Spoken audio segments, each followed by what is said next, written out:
It was controversial and divisive, and it's haunted politicians and the party that introduced it ever since. Joining us now to look back at the battles spawned by the social contract, Ontario's first and so far only NDP government introduced, we welcome Floyd Loughran, who 25 years ago was Minister of Finance in the NDP government. At Western University in London, Ontario, Karen Haslam, who 25 years ago was another member of the Bob Rae cabinet. Back here in our studio, Michael Decter, who 25 years ago was the government's lead on the social contract negotiations. Sid Ryan, who 25 years ago was president of the Canadian Union of Public Employees, Ontario Division. And Christina Blizzard, who covered the story 25 years ago for the Toronto Sun. And it's great to have everybody for this walk down memory lane here at our table and in London as well. Karen Haslam, good to see you as well. Floyd Loughran, the social contract was in your name, so let's start with you. Remind our audience what it was all about. Well, it was in 1993, and we'd been in government for a couple of years already, and the deficit was exploding. For the first time since the Great Depression, revenues actually declined year over year in the Ontario government. And so the deficit was running at about $10 billion a year. And in 1993, we were staring in the face an $18 billion deficit. That was $18 billion. $18 billion. That was completely unsustainable. Completely unsustainable. And this is, let's remind everybody, $18 billion, not on a $150 billion budget as today. Correct. But on a budget maybe half that size. Between 40 and 50 billion. Even less than half even that size. Even less than half, yes. Okay. So we knew that was unsustainable. And we figured we had to get about $6 billion out of it, minimum.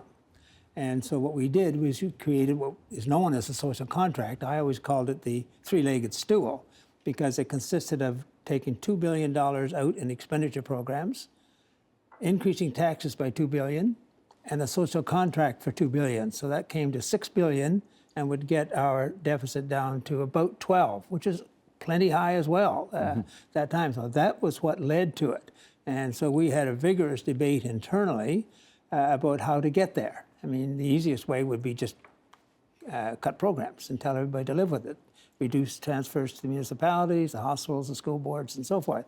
But that didn't seem like a very good move for a social democratic government in its first term in office. Let me get your former cabinet colleague to weigh in on that. Karen Haslam, when you heard that part of the idea, one of the three legs of that stool, was to reopen collectively bargained contracts in order to save $2 billion on worker salaries, what was your response? Well, I was not against the social contract until it mentioned opening up and redoing the negotiated contracts that unions had. I came from a union family. My father was in GM. My husband was in CUPE. Sid Ryan was his boss at the Ontario level. Our family lived a union, and I knew what the unions did for women. So that to me was sacrosanct. I did not mind what we were trying to do. I agreed with what we were trying to do. And I want to say that Floyd's first budget, I stood at a standing ovation. He did what he could.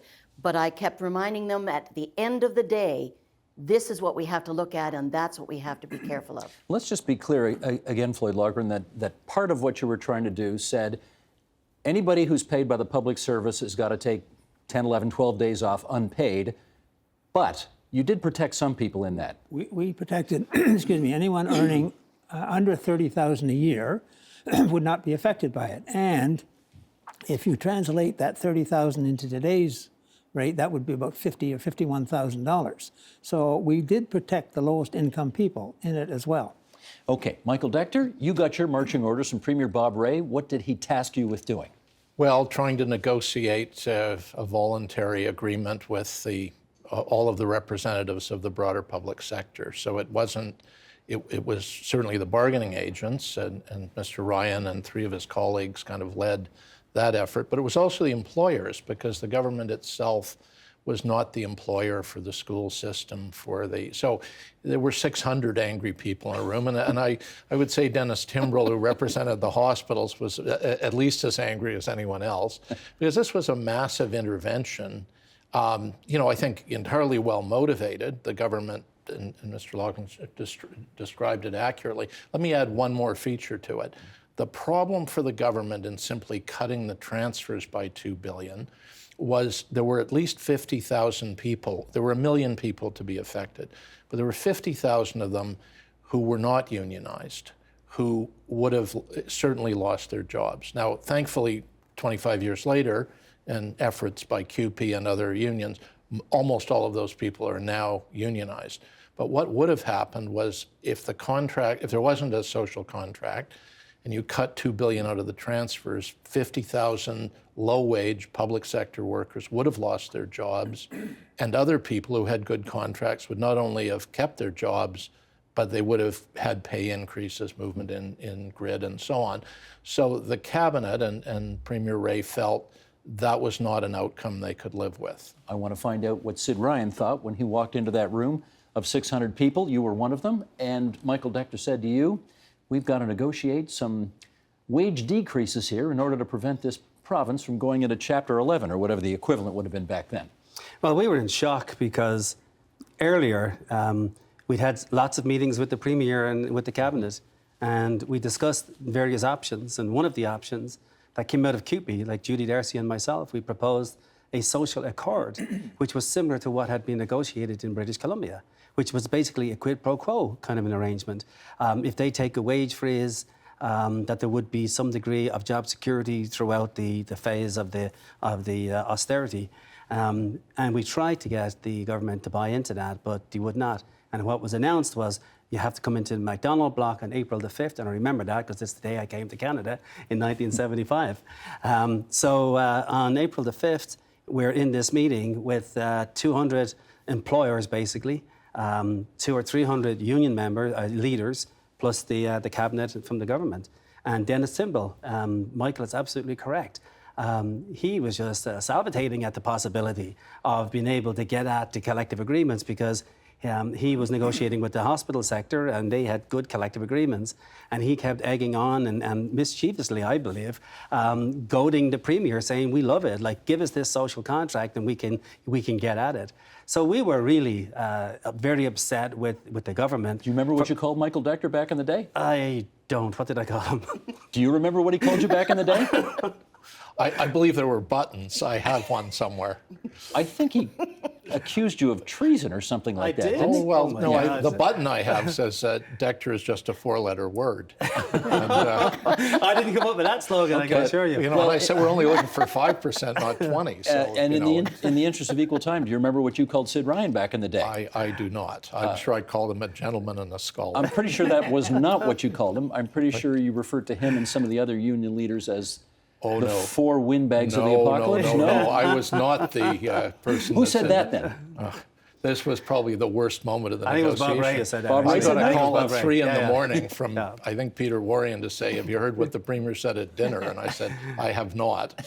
And he was asked how things were going, and he was the one that said that. And I came in the next morning, and Sid and Liz Barkley and Fred Upshaw and Ted Roscoe were all sitting there with their arms folded. And I said, I guess two things are true. One, you've heard, and two, this is going to not be a very good day for me. And it was not. It was not. Christina Blizzard, what was your take? You were covering this, obviously, as a journalist at the time. What was your take on what the NDP government was trying to do to save $2 billion? Well, I think that my take was they came in with the first budget, which I thought was catastrophic because it hiked welfare rates, and at that time you'll remember that the minimum wage was a lot lower then. So if you hike welfare rates, it became 6 of one and half a dozen of the other, whether you were going to work for minimum wage or perhaps go on welfare. The number of people on welfare started to rise very dramatically. I can remember we were tracking it every month when the figures came out as to how much they were going up. I think, as writing from a fiscally responsible point of view for a newspaper that took that kind of tack, our view was you really need to make the cuts. As Floyd said, the deficit was staggering, and the accumulated debt was rapidly growing. But when you say make the cuts, you mean fire people? Yes, exactly. So your preference and the Sun's preference would have been, if you need to save the money, reduce the size of the public service. Yeah, at that time, the economy and the private sector was not doing very well. A lot of people had lost their jobs there. A lot of my readers did not understand why the government couldn't do likewise. I should put that question back to you then. Obviously, an option was fire 50,000 people as opposed to make 1 million take a pay cut. Why did you choose one over the other? Well, probably our first priority was the protection of services out there, public services, because when you lay off public servants, you reduce public services. And we felt that was not an appropriate option if you had an alternative. And I don't hear many alternatives if you want to protect public services. And that's really what drove it. But just anecdotally, I was campaigning in the next election, and somebody said to me, "I'm not supporting you this time." I said, "Why?" He said, "Because you're stupid." I said, "Well, I can't hear that." I said, "So I'll tell you why." He said, "You could have laid off 50,000 people, and that's how many people would have been mad at you. This way, you got almost 1 million people mad at you. Now, that's stupid." So we never bought that argument. And Dalton McGuinty tried the same approach, essentially saying we lay off 40,000 members. Again, he brought people in voluntarily to try and open up their collective agreements to give some sort of concessions. And we said, no, the 40,000 didn't materialize. But by the way, we came up with alternatives. This is what was so infuriating about it all. There's attrition takes place out of 1 million workers on an annual basis. It's about 4 or 5%. You multiply that over a 3-year period. A wage freeze. The corporate sector was left out of this. There was no talk about a small increase in corporate taxes, for example. Well, we did raise taxes. No, yeah, on the average person, on workers, they raised taxes, but not on the corporate sector. Yes, we did. No, you did not. Bob Rae basically said we will not entertain any increases in corporate taxes. We gave him that proposal at the Royal York Hotel. And he neglected it out of hand, said there will be no corporate increases in taxes. Well, so there was alternatives, and instead you put out that myth about 40,000 jobs would disappear if we didn't open up our collective agreements. Sid, you had one constituency. We had the entire province as our constituency. And I don't blame you for fighting for your constituency, but we had a broader mandate than you did. And that's why we did what we did. And I think Let's get Karen in. Go ahead, I Karen. think that was a major and I think that's one of the major problems is the union has this idea and the government had this idea and neither one understood what was going on. I think that was part of the problem.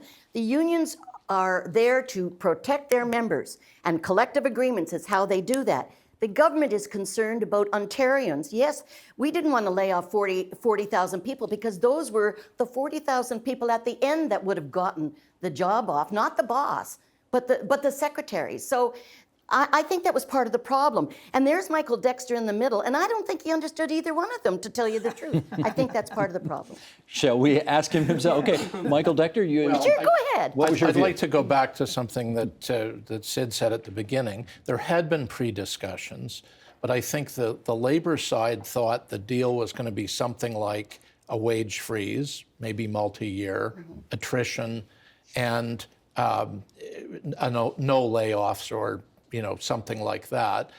But by the time the government really saw the financial picture, that wouldn't have done it. That would have, it would have helped, but it wasn't going to get $2 billion.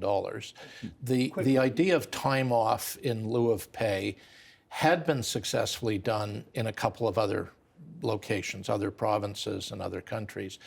I think the real problem was the scale of it and the suddenness of it. Now, you've got to understand, the Ontario economy lost 750,000 private sector jobs in an 18-month period.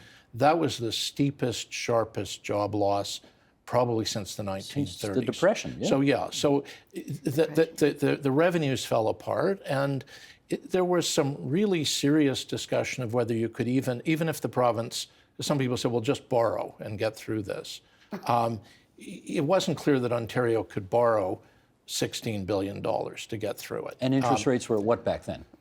They were a lot higher than they are now. No kidding. So you would have a permanent cost. But I think that it was a very, very difficult. Look, I got put into it because I'd successfully negotiated an agreement with the doctors a couple of years earlier, which I thought was difficult. It wasn't even in the ballpark of how difficult this was, because you weren't reopening an agreement, you were making a new agreement. And you were dealing with one group, not diverse groups. I think there was a sense of betrayal on the part of the Labor leadership. They had supported the NDP, the CCF before it.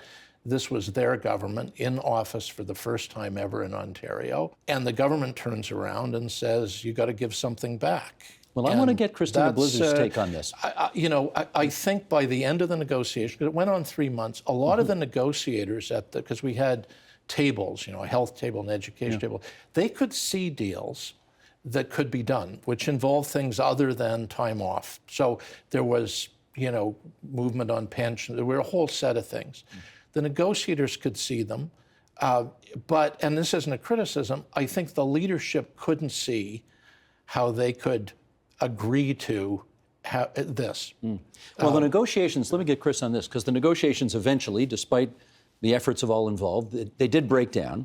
And there was this astonishing portrait at the end of the negotiations of the union leadership and the head of the Ontario Medical Association locked arm in arm singing Solidarity Forever.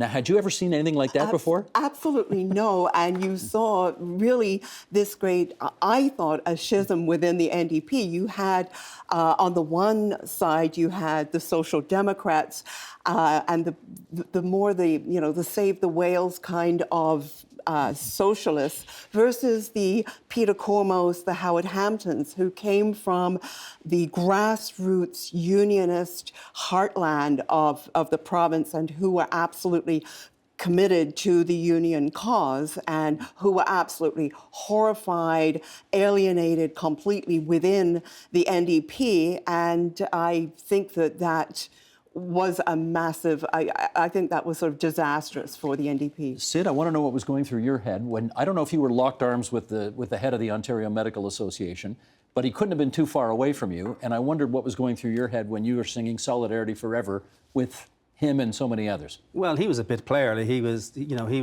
allowed to attend the meetings as an observer. He wasn't an integral part of the organisational structure. We put together what we call the Public Services Coalition, which was a representative body of 950 to 1 million workers, representing maybe about 150 unions. But we were incensed at the fact that we were dragged into the McDonald block on April the 5th in an open forum with our employers. This is the man bites dog kind of a story. A socialist government basically calls in our employers to say to us, hey, you're going to have to open up your collective agreement and we're going to have the employers here tell us how to do it. I mean, put the shoe on the other foot. Imagine if this was a Tory government and they called in the corporate sector and says, we're going to raise corporate taxes here, but here's the unions, they're coming in to tell us and advise us about how much the corporate taxes should be increased. I mean, that's the equivalence of what happened to us. So we were livid with the party all along for daring to open up our collective agreements. And Floyd told us, by the way, all along that we would never bring in legislation on a mandatory basis to open up collective agreements. But that's what he did in the end when he didn't get the settlement. Karen, I hear you trying to get in. Yeah, but think about how we felt as the first socialist government, and we came in with a $10 to $12 billion deficit. We came in with this idea we could do things with the insurance, we could do this, we could do that, and we couldn't. It was very devastating for those of us who wanted to help and to be there as a socialist government and unable to do it. Well, 25 years ago, in fact, 25 years ago this week, we did a little program here on TVO called Fourth Reading, which was all about, it was a weekly Queen's Park show. And here's how we reported on what was going on 25 years ago. Go ahead, Sheldon, roll it. Bill 48, you've heard a lot about it lately. It's intended to cut $2 billion from the public sector payroll now that the social contract talks with the public sector collapsed a couple of weeks ago. Now, Bill 48 will freeze wages, impose unpaid time off, and threaten unilateral action if unions and employers can't reach their own deals by the 1st of August. I want to say categorically that our government finds any prospect of overriding collective agreements painful and difficult. But our pain and our difficulty are nothing compared to what the alternative would mean for this province. This Premier has chased his dream of some sort of social contract. Order. This government is now forced yet again into legislative action which is likely to be unworkable if it ever has to be implemented. I don't know who the guy was at the beginning of that shot, but you looked pretty good 25 years ago. Thanks, Steve. Did you, I mean, once the negotiations had broken down, did you not see any alternative to bringing in a law that would impose this settlement? No, we didn't want to impose it, obviously. But once the negotiations broke down, that was an invitation to bring in legislation. What was the alternative? There's a lot of critics of the social contract, but they don't really deal with an $18 billion deficit. And so I certainly didn't see any alternative to it. Did you feel disappointed in the union movement that they didn't cut you a little slack because you were a social democratic government? Yes, I felt very, very disappointed because I felt, tried everything we could to negotiate it, and it just fell apart. So, I mean, that's up to them. But at the end of the day, yeah, I felt that there should have been a little more understanding of the predicament. But, you know, I've had union leaders say to me, the private sector defaults on debt sometimes, why don't you? I mean, silly stuff like that indicated there was very little understanding of how severe the economic problem was. Why do you think the union leadership was not prepared to cut the social democratic government of the day more slack in getting to a negotiated settlement? I think there'd been in the public sector a tendency when you couldn't get agreement to go to arbitration. There'd been a lot of arbitrated settlements, and that was the default position. And often worked out, you know, I remember saying to Ted Roscoe one morning, you know, last year when we couldn't agree on you know, you wanted 10%, we didn't want to give it to you, and we, you know, it went to arbitration, you got 15. I said, I just wanted that 5 back. And he said, it doesn't work that way. And I said, I'm painfully aware of it doesn't work that way. But, you know, I think there were a couple of things. There wasn't, it was the first time NDP government. We did this deal in Manitoba. Like when I was cabinet secretary and the Pauley government got elected in the 80s, so it was the second NDP government, and they settled the public service at a 9% increase. And then at the first cabinet meeting, it was revealed that if we rolled out 9% to the teachers and nurses, it would be a catastrophe. So they sent me to see the head of the Government Employees Union, one Gary Dewar, to ask for 3% back. And I thought he'd throw me out of his office. And instead he said, look, you know, I said, it's not much money, but it's the pattern we need. So he said, you know, everybody knows the economy is falling apart. This was the recession of the early 80s. I've got one condition. You're setting up a Manitoba Jobs Fund. I want the 10 million you're going to save on our members to go in the Manitoba Jobs Fund, and we get to some say in how it's spent. I said, done. And that was the deal? That was the deal. So they came down from 9 to 6. This wasn't taking a cut. It was... But, it led me to have I think the false belief that this would be something, and a later government had actually done I think the Filman government done the days off in lieu. He was a conservative. But there was no history in Ontario. The labor movement and the government had historically been united in their opposition to, things. And suddenly they found themselves in opposition to each other. Let me get Karen Haslam on this. Karen, when you heard that the negotiations had fallen apart and that, in fact, Floyd Logren was going to have to bring in a bill mandating the changes, what was your take on things then? Like I said, I wasn't against it, the social contract as a whole.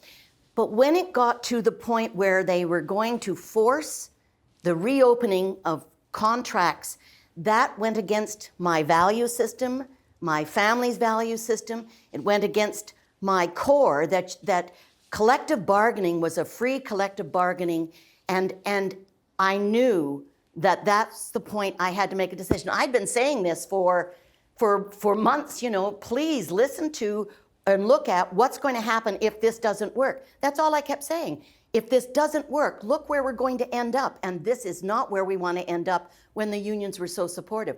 When that collective bargaining issue came forward, I had a tough decision. 5 people lost their job because I stepped back. We should just clarify that, Karen. Decision. You resigned from cabinet over this.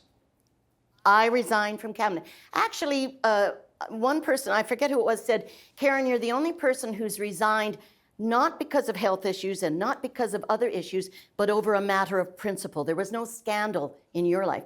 It was over a matter of principle. And that's where I stood. It was a principle of my life that I could not step over that particular issue. I took time. I talked to Bob on the day that legislation was introduced, and I don't think I'm sharing something that he wouldn't laugh at. But he said, Karen, every time I leave town, the wheels fall off. Couldn't you rethink this? Couldn't you wait a little bit? And I said, let me think about it some more. I went back to my staff and my husband, a CUPE member right here, and I realized that this was my life, and I had to look at myself in the mirror every day for the rest of my life. And I went back and said, I'm sorry, Bob, I'm not going to be supportive. I'm not going into the House. I'm resigning from cabinet. And I said, I'm not going to make a big splash about it, and I didn't. This was my decision. It was a personal decision, and one I'm very proud of. Bob says, I'm not sorry for what I did. I'm very proud of the way we tried to do it. I can see that. He tried very hard to do something in a social democratic way. I'm in the same situation. There's a point where you say, this is not right, and I reached my point. Now, having said that, Christina Blizzard, I think you've got to give the Rae government some kudos here, in as much as I think she was the only one who resigned. Considering this was a nuclear bomb dropped in the middle of a social democratic government, there were no other cabinet resignations, and the government kind of hung together pretty good, I think. Well, yes, absolutely. But times were pretty dire at the time. I mean, everyone realized that something had to be done. I can remember Jerry Phillips, who was the Liberal finance critic of the time, was constantly going around to reporters saying, do you realize that this government has doubled the debt? You know, we had $40 billion before they came in. That was the accumulated debt from Confederation. And now it's at $80 billion. And when you consider now, Steve, what the accumulated debt is now. Over 300 now. Yeah, so, over 300. Yeah. I want to get Floyd Loughran's take on this. There was a poster that was going around at the time, Traitors and Heroes, and it was put out by the labor movement. And people like you had your picture under the traitor column, and of course Karen Haslam was under the hero column because she resigned. Does that kind of thing have a personal impact on you? Actually, very little. I mean, it was so polarized at that point that I expected that there would be some outrageous posters and comments made. And one of my favorite memories was a big demonstration out in front of Queen's Park, and I went out to speak to them as though they were listening, you know. Anyway, I went out to speak to them, and staring at me right at the very front was this huge poster that said, "Void Floyd." So I was getting used to that kind of stuff. And I'd go to a ceremony, but a function, and there'd be placards and pickets out in front and all that. So you get used to it, you know. Well, take a look at the monitors here in the studio, because Sid Ryan may recall some of this. Yeah, here were some of the pictures from back in the day, protesters burning an effigy of the Premier. There's Bob Rae, 25 years ago. Rae today, gone tomorrow, the sign says. Sid Ryan, I know you guys felt betrayed by all of this, but was there not a part of you that said, you know, if we defeat this government, what we're going to get in its place may be a lot worse, and therefore we ought to put a little water in our wine? Did that occur to you? Because what you did get next was the Mike Harris government, and I think you liked them even less. Yeah, exactly. No, but I would say, you know, following the social contract, I had some long discussions with Bob Rae. He phoned me in my office to see if I'd come around to his place, as a matter of fact, to try and work out something prior to the election. I said I would, but that never got off the ground. So, there was clearly an understanding within the Labour movement that what was coming behind potentially would have been Harris, although that wasn't clear at the time because Lynn MacLeod was fairly popular at the time. For the Liberals, yes. Yeah. So it wasn't clear to anybody that it was going to be Mike Harris, although he did have the common sense revolution he had put out and seemed quite extreme, and you know, people did not believe that the majority of the voters would buy into that, which they did eventually. But putting water in the wine, I think the betrayal was felt so deeply by union leaders. Like, keeping in mind that earlier on we were talking about, you know, could we not have found an alternative? You bring in the union leaders that have behind them 10,000 local union leaders, and you're asking 150 of them to make a decision to open up collective agreements. We are very democratic organisations. Like CUPE, for example, has got 1,000 local union leaders who have carriage of the collective agreements. In other words, they are the ones that negotiate with the schools, the hospitals, municipalities. We don't negotiate with the government. OPSU is the only union in the province that is, well, maybe one or two unions, that actually works directly with the government. So we were being asked to open up collective agreements when we have 10,000 people behind us basically saying, you do that and you've lost the labour movement. No, I get that, but as you looked out at the broader economy and you saw the carnage, as Michael Dechter described it, the carnage in the private sector, the kind of job loss, without the protection of the public service going for them. Was there a part of you that said, the private sector has really taken it on the chin because of this recession, we may have to put some water in our wine as well? But we did. I mean, we came forward. We were not suggesting for one moment that the economic crisis that we're in was not real. And we came up with proposals, and now Floyd disagrees with some of them. He's shaking his head already. But we came up with proposals that could have gotten to where do you want it to go. As a matter of fact, I'll give you one on the Rae Days. We said, why can't we make it voluntary to the point where we all knew there was lots of people in our workplaces that might want a month off rather than 12 days. So come up with a registry that would say every workplace, this is your allocation in terms of the amount of days that you have to give up. So let's just say was that an option? No, it wasn't an option. Why? For one thing, we needed to act quickly because we were already in a crisis situation. And while it all sounds very nice, let's see if people will volunteer. We tried that through negotiations, and it didn't work. They broke down. So that we had to take action, or the consequences would have been much more severe than people taking 10 days off unpaid. Let's consider in our last 5 or 6 minutes here then, what 25 years later you think the legacy of the social contract was? Well, I think there's two legacies. One, personally, I think it was one of the best things we ever did.